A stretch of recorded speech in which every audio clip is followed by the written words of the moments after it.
Hi guys, it's me, R20 AJ. So ngayon nandito na ako sa tulay guys. Ayan o. Good morning. Nagano muna ako. Pupunta tayo dun sa may dun sa may part na yon. Try natin para makita natin yung yung places. Samahan niyo ako magano Ang hirap pa naman magano. Alam mo ang hirap mag-video nang naka-bike. Ayan guys, samahan niyo ako. Hey! Good morning Philippines! Buhay probinsya! Ayan guys. Hey!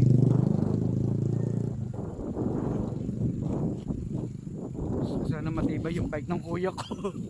Oh my god. So bali ginagawa yung dito yung daan guys, kaya medyo malubak.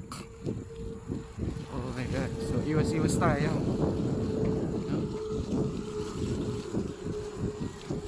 Baka mamaya maplatan tayo eh. Eh, we're here. Ayun yung lugar namin guys. Oh.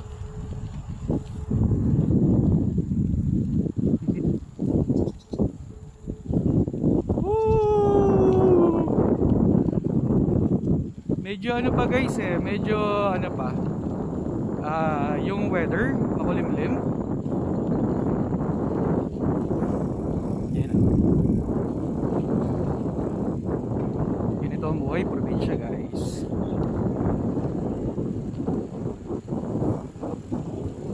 Hey, may ginagawa dito oh. They're building something here.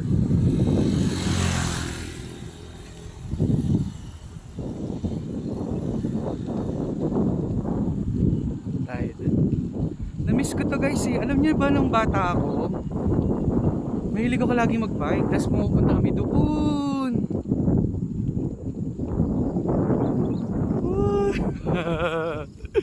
Oh, ang ganda. A few moments later.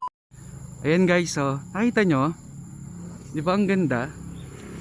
Yan, ito puro puno ng mangga. Ayan. Dito sila nagtatanim guys, oh.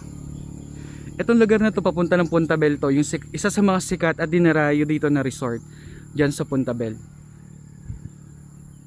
Ay, nakakamiss.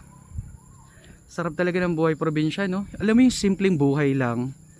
Yung tipong okay ka na sa gulay, at least fresh.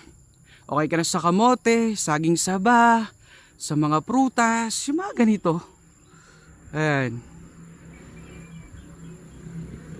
Ganyan ang buhay probinsya guys. Nakaka-relate ba kayo? Relate ba kayo dyan? Yung packet na yun yung papunta pa dun sa Mabiga. Yan. Tapos dito, yung diretso dito, yan, papunta dito sa mga pinsan ko. Doon yung packet ng bundok. Kaya pag nangingi kami ng mga prutas, especially kapag season, buko, ayan, mangga, dyan. Saging saba, dyan. Binibigyan kami ng mga pinsan ko. Dyan. Ayan guys, so ito yung tulay kung saan ako tumatambay. Ayan. So ito yung ilog, nakikita nyo, yan. Ngayon tinatawag na irrigation. Ayan. View.